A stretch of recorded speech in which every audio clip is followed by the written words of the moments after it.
cette fois, je pars en fait sur la compo en fait, en pentagolème. Donc qu'est-ce que le pentagolème? Le pentagolème en fait se compose de 5 golems, hein, comme dit le nom, et le reste en sorcier, donc à adapter. En général on utilise 3 ou 4 sorts de saut. Là en l'occurrence il en a pris 3, donc un qui va poser par là, donc de façon à pénétrer sur cette zone du village et nettoyer. Le deuxième, je pense qu'il va l'utiliser par là, sur le haut du village. Donc là, ah non, même pas sur le bas. Excusez-moi, qu'est-ce que je raconte? Ouais, du coup, sur le bas du village. Parce que j'ai pas vu en fait où était situé l'HDV. Donc du coup, lui, il fixe, enfin, il vise le 2 étoiles hein, déjà, pour commencer. Donc là, clairement, on a la reine qui se dirige vers l'hôtel de ville, donc du coup ça progresse plutôt bien. Elle lui reste quand même son habilité. On aura peut-être la tour de l'enfer et la reine qui va déranger un peu, mais du coup on a quand même l'habilité, donc clairement on stresse pas. Là ça tape l'hôtel de ville, on est déjà à 60%, donc on a une étoile assurée, et là elle détruit l'hôtel de ville, on a la deuxième étoile à 61%. Donc ça va être un GG pour du coup Julius. Et puis voilà, donc 2 étoiles GG. On va passer sur le replay suivant, donc une attaque de Hulk. Donc Hulk qui va nous prouver sa force là sur cette attaque, on va voir ce qu'il donne. Donc là par contre c'est une attaque au Gowiwi. C'est une base très connue, enfin elle a été adaptée, mais ça reste quand même la base qu'on connaît tous, hein. Y a des types qui font ça en full sorcière avec un ou deux golems avec les sorts de gel. Ça passe aussi. Clairement il n'y a pas de secret, hein, cette base, à force de l'avoir vue et revue, on sait comment la prendre, et là il a utilisé la bonne compo pour la gérer. Et puis voilà, donc là il est plutôt parti sur le côté ouest, mais dans tous les cas, que ce soit ouest ou est, c'est pareil, même par le bas ou par le haut, la compo reste pareille, elle se déroule de la même façon. Donc voilà. Donc on a un golem dans le château de clan, un golem, qu'est-ce que je raconte? Un molosse dans le château de clan. Il va être vite éliminé par la reine, elle va être un petit peu ralentie par ces petits molosses de lave, ces petits mignons. Là on arrive au centre du village, il y a un véritable carnage parce qu'elle a posé son sort de rage, et en plus avec des héros 40 on utilise l'habilité du roi, c'est énorme, ça fait des dégâts monstrueux. La reine est toujours là, on a toujours son habilité, ça tape la tour de l'enfer, ça tape la deuxième tour de l'enfer. Non, du coup le roi est mort. Donc là la reine va shooter la deuxième tour de l'enfer. Dans tous les cas, là on tape le 50%, on est sûr d'avoir la deuxième étoile. Il nous reste un petit sorcier pour nettoyer en haut. On gratte le pourcentage parce que par rapport à la nouvelle mise à jour, le pourcentage est vraiment important parce que du coup ça peut se jouer à une égalité, et ce pourcentage là du coup affectera le résultat final. Si maintenant vous avez 50%, enfin 50% c'est rare, hein, mais c'est façon de dire, donc 50% et l'autre à 51%. Donc les 51% ça va faire gagner la guerre à l'ennemi. Vice versa, si vous avez 51% et 50%, c'est vous qui allez gagner bien sûr. On passe sur le replay de Fab, hein, donc une attaque cette fois 6 golems, ou peut-être même 7, je sais pas ce qu'il y a dans le château de clan. Donc héros 30 et 40 pour la reine. On a 3 sorts, donc là on est sur une base aussi très connue, hein, donc c'est exactement la même chose qu'avant, mais faite différemment. Pourquoi un golem sur le côté, un autre golem sur le côté et le reste au milieu?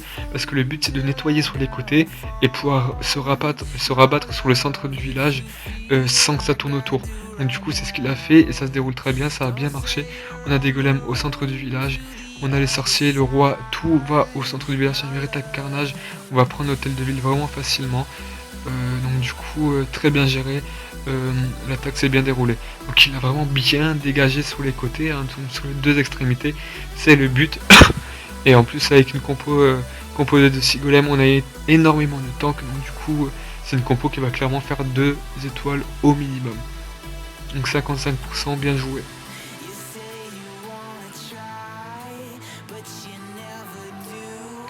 On passe au replay suivant, donc une attaque de Julius. Donc Julius qui nous fait un pentagolem, exactement, ou peut-être un 6 golem, on verra, sur une base à anneaux. Donc j'ai déjà vu cette base, elle est aussi connue, hein, mais un peu plus compliqué à aborder. Donc là on pose un premier golem sur l'extrémité est, ensuite au sud et un au milieu, enfin entre les deux golems au milieu, excusez-moi, parce que du coup on va chercher à atteindre le centre du village facilement. Donc là c'est un gros compartiment, donc le but c'est clairement d'envoyer nos troupes par là, de façon à ce qu'ils passent le sort de saut et aillent au centre du village. Une fois au centre du village, on va commencer à geler, hein, et à enrager tout ça. Donc il a bien placé son sort de rage, hein, de façon à avoir un impact sur une large zone. Le roi est en train de frapper la reine est morte. On est du coup clairement bien. On a le petit golem qui a explosé, donc du coup on a des petits golémiques qui tapent, des golémiques, qu'est-ce que je raconte, des molosses, des petits mignons qui tapent sur le héros, mais le héros il est niveau 40, donc du coup il sent rien du tout, il s'en bat les couilles. On a pris l'hôtel de ville, on a 50%, 52%, 53%, 54%, ça avance bien. On a les 2 étoiles, c'est assuré, on a toujours le pouvoir de la reine. On est à 54%, la reine va prendre l'arc X, 56% du coup, 58%. Donc clairement on est bien, il lui reste encore un sort de saut, mais ça va pas être utile, on a plus assez de troupes pour l'utiliser, on va pas le gaspiller, du coup on va le garder. Le golem n'aurait pas fait grand chose de plus, donc c'est des ressources économisées, hein. Ça lui servira pour sa prochaine attaque. Donc 59%, 2 étoiles, je lui dis GG. Alors, on va passer sur le replay sur le 8, donc une attaque de Harong, on va voir ce qu'il donne. Donc c'est une attaque au pentagolem, non go whip, excusez-moi. Donc je sais pas ce qu'il a dans son CDC, on va voir ça. Il met 2 golems sur les 2 côtés, il a lancé le PK un peu trop tôt. J'aurais d'abord dégagé sur les côtés, bon après c'est pas très dangereux parce que du coup il y a une grosse coupure, hein, entre la mine d'or et la caserne. Les sorciers vont s'occuper de ça, le golem va se rediriger sur un mur de façon à pénétrer au centre du village. On a seulement un sort de saut pour aller sur le centre du village. Donc du coup voilà, on n'a pas encore posé les héros, on attend que tout soit déblayé de façon à ce que ça ne tourne pas. Voilà, on envoie la reine d'abord parce que du coup la reine est plus comment dire ça, est plus disciplinée, donc va plutôt aller vers le centre du village, tandis que le roi, s'il voit une caserne un peu trop près, bah, du coup il va avoir tendance à tourner. Donc là on gèle, on arrive sur l'hôtel de ville est détruit, on est au centre du village, on a posé un petit sort de rage, la reine est en train de tout défoncer. Il nous reste un sort de gel pour la deuxième tour de l'enfer. Donc même pas, on n'en aura pas besoin, du coup la reine l'a pris relativement vite. Donc voilà, donc on est à 48%, il nous reste des troupes sur la map, donc du coup on va clairement taper le 50%. On a un petit canon de merde là qui vient emmerder un sorcier de niveau 6, du coup bah, il va prendre pour son grade. On a la reine qui continue à progresser avec des golems au centre du village. Il a gelé la deuxième tour de l'enfer de façon à ce qu'il ne prenne pas trop cher là sur le centre du village. C'est une tour de l'enfer en mode mono, donc ça fait énormément de dégâts. Il nous reste des troupes pour gratter parce qu'on cherche le pourcentage de façon à devancer l'ennemi. Donc du coup voilà. Il nous reste des petits golems au centre du village, du coup je ne vois pas poser ses troupes de façon à gratter, parce que là du coup on peut gratter au nord du village, on peut gratter là à l'ouest du village, on peut gratter sur le camp ici aussi, il y a pas mal d'endroits pour gratter. Il aurait des petits serviteurs, il aurait pu gratter sur la gauche là. Donc voilà, on va passer, du coup on va voir ce qu'il nous reste. Voilà, après c'est des attaques sur rage DB19. Donc ça on en reparlera plus tard, je vous ferai des gameplays sur des compos Go Wiko ou juste Go Hog. Non c'est Go Hog, qu'est-ce que je raconte en anglais. Ensuite qu'est-ce qu'on a encore. Donc on va voir ce gameplay là de Hulk. Donc Hulk qui nous fait un Go Vivi, donc c'est une base adaptée pour ce genre de composition. On a énormément de bâtiments à ce niveau là, donc par contre c'est traître, ça peut très bien mal se passer. Il attaque par le haut, il a très bien fait, c'est ce que je fais pendant mon rush quand j'attaque des HDV10, donc vous pouvez aller voir ma vidéo HDV9 vs HDV10. c'est des attaques de ma part sur des HDV10, j'attaque souvent les villages de ce type là par le haut, parce que du coup je suis sûr d'assurer la première étoile. Sur la HDV bien sûr. On n'a pas énormément de bâtiments, donc du coup on n'est pas en gradé, on pose nos troupes tranquillement. Là on rentre dans le premier compartiment. Un premier sort de saut de façon à se diriger sur le mortier. Donc le mortier est relativement proche, hein, donc du coup ça va permettre d'aller dans ce fameux compartiment où on peut voir l'hôtel de ville, hein, donc du coup ça évitera de tourner sur les côtés, hein, et aller dans ce gros tamas de bâtiments. On envoie tout, on envoie du lourd, on sort le château de clan, du coup on a un excusez-moi, je suis un peu malade, on a un molosse de lave qui va prendre pour son grade aussi, hein, donc on a tout sur le molosse de lave, ça c'est détruit, la reine va être un peu ralentie par les petits rejetons là du molosse. L'hôtel de ville est vraiment très accessible, on n'a pas de soucis à se faire, hein, donc du coup voilà, il a été pris. On utilise l'habilité du roi de façon à détruire le mur, parce que sinon il va buter derrière ce mur et prendre très cher. Donc du coup voilà, il a profité de ce petit ralentissement de façon à l'utiliser judicieusement. Donc voilà. Donc on est à 41%, il nous reste encore des golems, il nous reste des troupes, donc c'est énorme, on va taper fort. On est à 45%, on va taper là du coup 46%, ça continue à progresser, 47%, 48%, ça continue, on avance bien, on est à 49%, et voilà, on a la deuxième étoile, on est à 52%. Donc parfait, c'est très bien joué. On n'aura pas le 100%, hein, parce que du coup on voit qu'on n'a plus grand chose sur le terrain, mais 2 étoiles déjà sur ce type de base, c'est plutôt pas mal. Donc après clairement ça devient compliqué au bout d'un certain moment, même avec des héros 40, de faire 3 étoiles sur des bases HDV10. Et des compositions effectivement qui sont faites pour faire 3 étoiles sur HDV10, il faut savoir les manipuler, c'est très chirurgical, donc voilà. Donc quand même GG, 62% c'est énorme, bien joué. Donc voilà, on a quoi encore à vous proposer, après voilà, il nous reste 2 gameplays, 2 étoiles sur HDV10. Donc là, on a une compo Go Whip, donc Go Whip traditionnel en HDV10. On tape par le haut, on envoie les PK une fois que c'est déblayé, mais en fait, qu'est-ce que je raconte, il n'y avait pas à déblayer parce que du coup il n'y avait rien, tout est centré dans les compartiments. On gèle la première trou de l'enfer et en même temps on a pris l'arène. Donc là on arrive au centre du village, le centre du village qui est pas très bien protégé par rapport à l'HDV. Donc du coup on va pouvoir le prendre très facilement. Donc on a PK Golem avec des géants aussi au centre du village, l'arène qui progresse derrière tout ça, donc qui est très bien protégé. Donc c'est clairement c'est des molosses, hein, enfin des molosses, quand je veux dire des molosses, c'est des vigiles, les types là, enfin les golems. L'arène n'a rien pris du tout, elle est encore full life, invincible, elle continue à progresser, elle va prendre l'usine de sort, l'anti-arène, non, du coup voilà. Donc 53%, 2 étoiles, bien joué. Alors replay suivant donc de Nobody.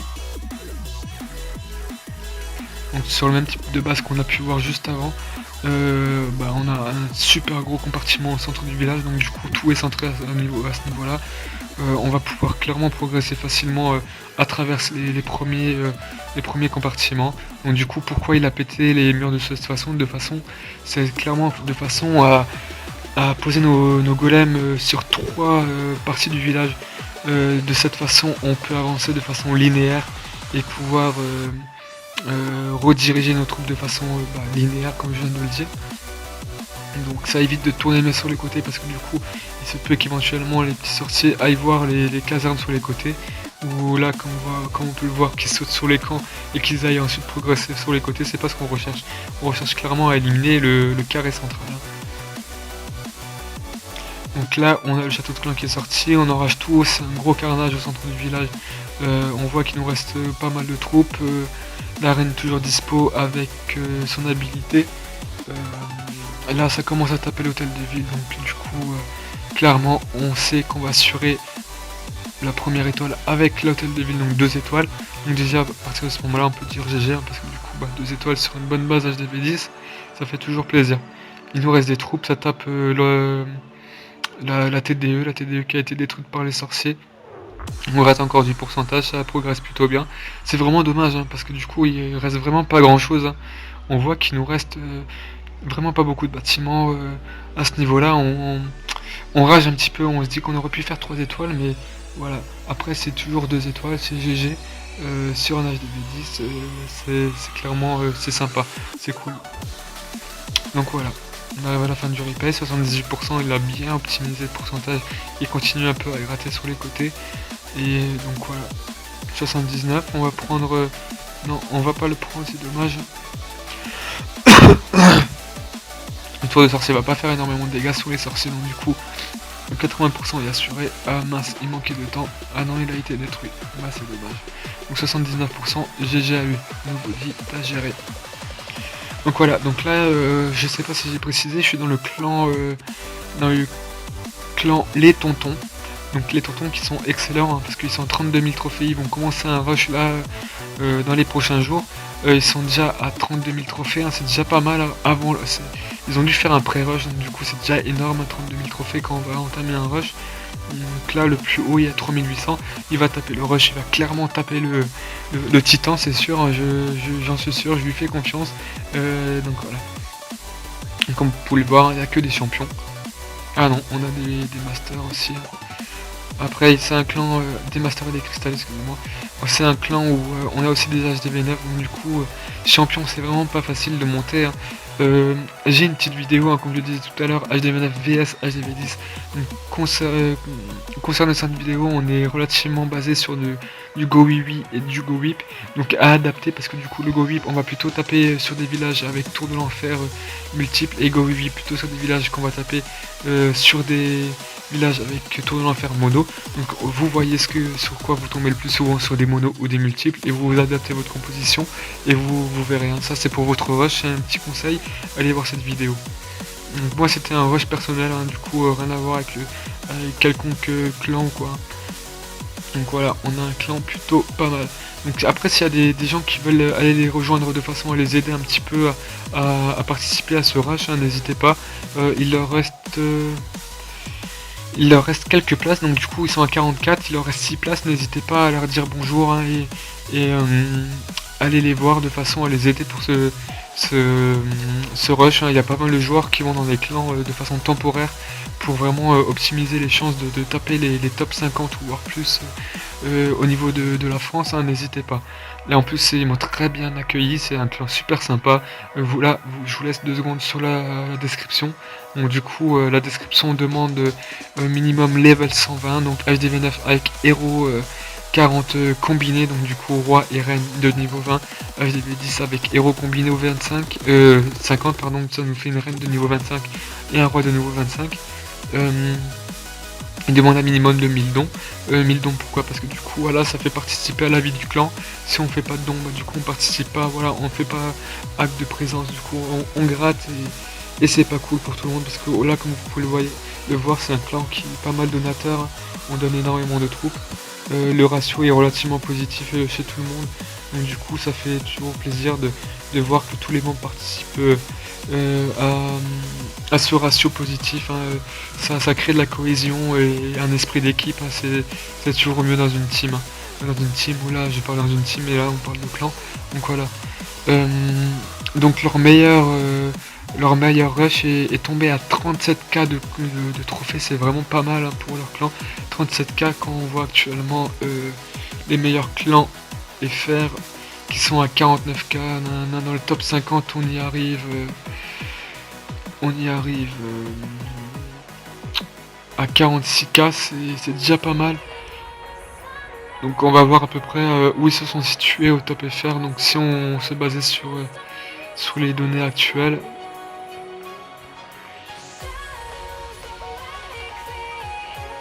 On voit que en fait je me suis planté. En fait voilà, j'étais dans les meilleurs joueurs, excusez-moi. Donc du coup voilà, donc 37k. 37k ça veut dire qu'actuellement ils auraient été top 17 mondial quoi, top 20 meilleur mondial. Ils auraient été placés à peu près à 17ème place, c'est énorme. Je leur dis un gros bravo hein, parce que c'est vraiment pas mal.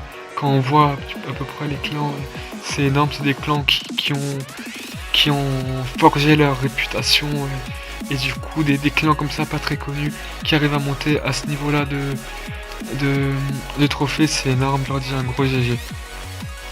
Voilà, donc on va dire quand même merci.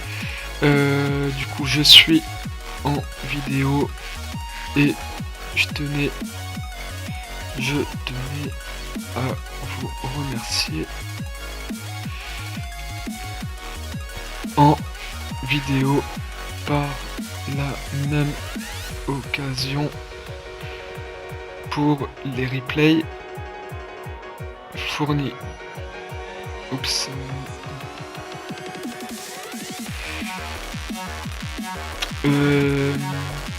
Et GG pour votre rush à 37K trophée. Si on comptabilise par rapport au classement actuel où vous auriez été dans le top 20.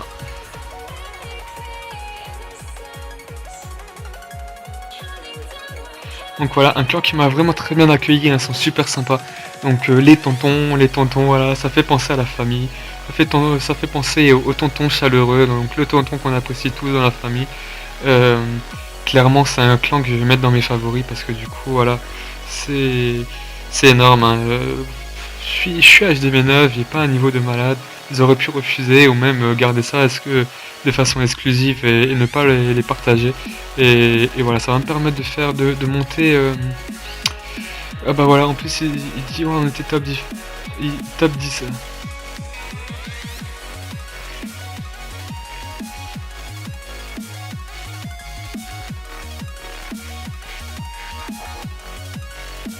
Donc voilà, on arrive sur la fin de la vidéo, du coup je vais vous dire au revoir et j'espère que cette vidéo vous aura plu et qu'elle vous aura aidé, hein. Je vais faire un petit tuto pratique, hein, de façon à vous montrer à peu près comment on peut poser cette compo là, donc le pentagolem, de façon à vraiment optimiser vos chances de faire au grand minimum 2 étoiles sur n'importe quel type de base HDV10. Donc voilà, donc je vous dis à bientôt et pour une prochaine vidéo et merci de mettre un petit like, hein, ça fait toujours plaisir pour le travail que j'investis et voilà, donc très bonne journée à tout le monde et à bientôt.